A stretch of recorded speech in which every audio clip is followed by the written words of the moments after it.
So the pie shells are made, basically it's 2 sticks of very soft butter I had sitting out on the counter, and approximately 3 cups, maybe 3.5 cups of flour, salt, and about 1/4 cup of sugar. And then I rolled that out with my rolling pin. That's going to be the bottom, that's going to be the top. Now to start cutting up the apples. So this is my apples that I cut up. It's in a bowl. And what I'm going to do now is grate some nutmeg.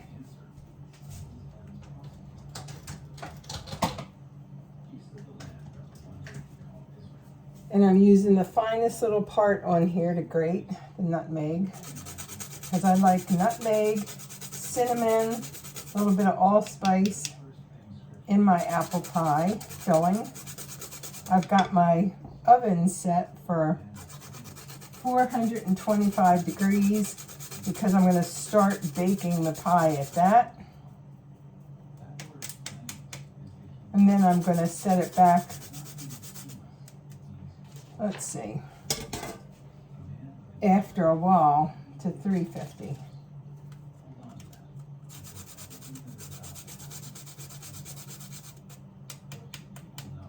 So I've got a lot of nutmeg in there. And now I'm going to put a sprinkle of allspice. Let me see. Yeah, that's the allspice. And I don't measure, I'm just sprinkling.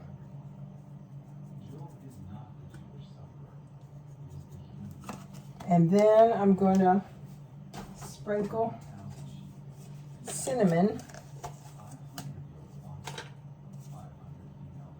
And I might need to use all of this, I'm not sure. Let's give it a mix and see. I almost need a bigger bowl.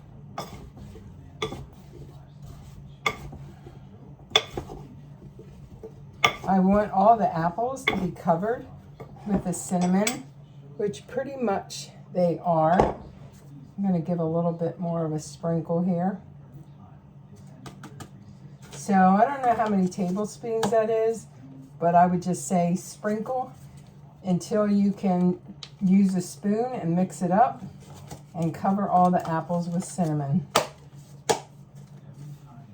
Then I'm going to add some sugar.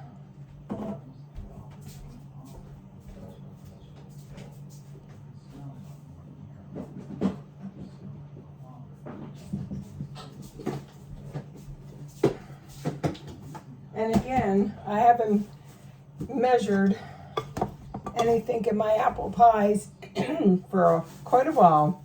So, I don't know, 1/4 cup, 1/2 cup of sugar. This is a full bowl of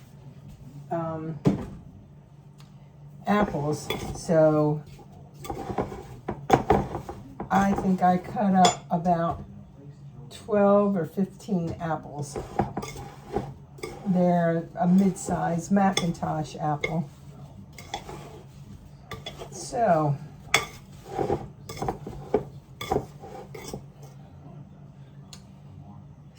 what I might do now is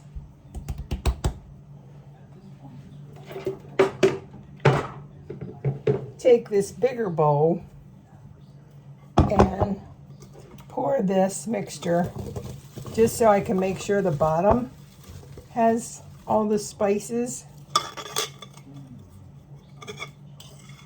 And it looks like it has. Put my nutmeg back over here.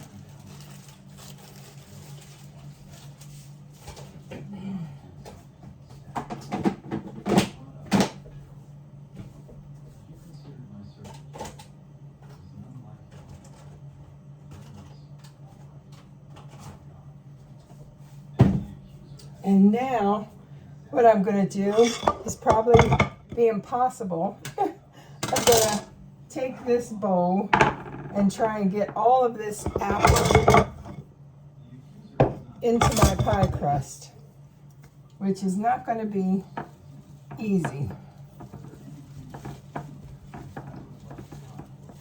Because at some point I have to stack it.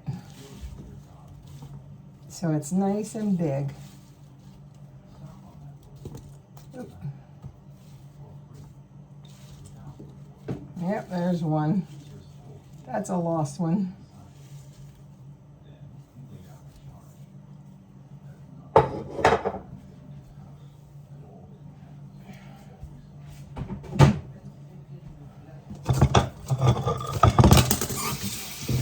Okay, get the sugar off my hands.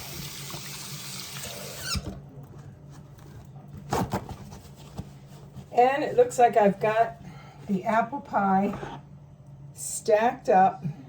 And now I'm going to cut some butter up and put into the apple pie. I have, the crust has got so much butter in it.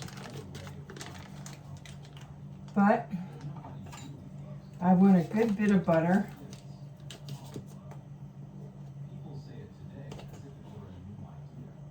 And I'm going to cut this. I cut it in like fours, and then I'm going to just smush it in here in little cubes. So it's like 4 little cubes.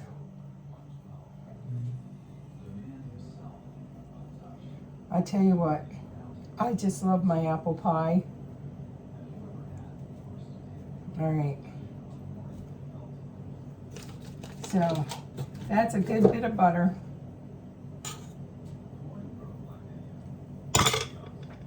Now, the last part will be to get this crust over it. And I'm just going to try to flip it over like that. And it looks like it's pretty much made it. And then I'm just going to work the crust around to kind of seam it together. Just smushing it with my fingers. You could use a fork and make it fancy. I don't. I will take a fork and poke holes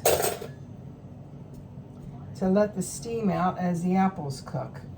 Now I've been preheating my oven to 425. I have a cookie sheet that I'm going to place this on because this will drip. You could put like an egg mixture on it. I never do that either. So this is going into the oven at 425. And let me check the hours and minutes of baking. Hold on. So I put the apple pie in the oven on a cookie sheet with aluminum under it. I've got it baking. It's going to be 30 minutes at 425 and then an hour. So another 30 minutes. It's going to be at 375. An hour or an hour and 10 minutes. This might take an hour and 10 minutes because I have so many apples, but we'll see. So the pie's been baking for 30 minutes at 425 and I just set it back to 375. So now it'll bake for another 30 or 40 minutes at 375. Well, there was less than 4 minutes on the timer and I decided to take it out of the oven. I always stick a fork in and pull out a little bit of apple to see that it's cooked to the way I like it, and it was. So it's crusty enough and brown enough that I don't want to leave it in the oven anymore. So this took 56 minutes to bake. The first 30 minutes was at 425. The second 26 minutes, sorry, was at 375, and it's done. So I hope you try this. It's delicious.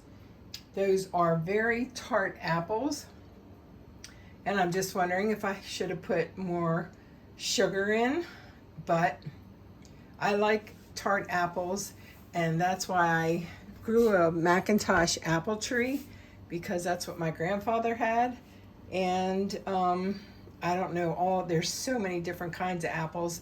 Choose the apple that you want. I like McIntosh. Thanks for watching. Thanks to all the new subscribers. Happy gardening, and I hope that you had a nice harvest this year. The blueberries and my apples have really probably been the best so far, but the butternut squash are doing really good out there. And I did buy a box of local farm tomatoes, and I've made a bunch of tomato soup for the winter out of my tomatoes. Anyway, thanks for watching. Peace.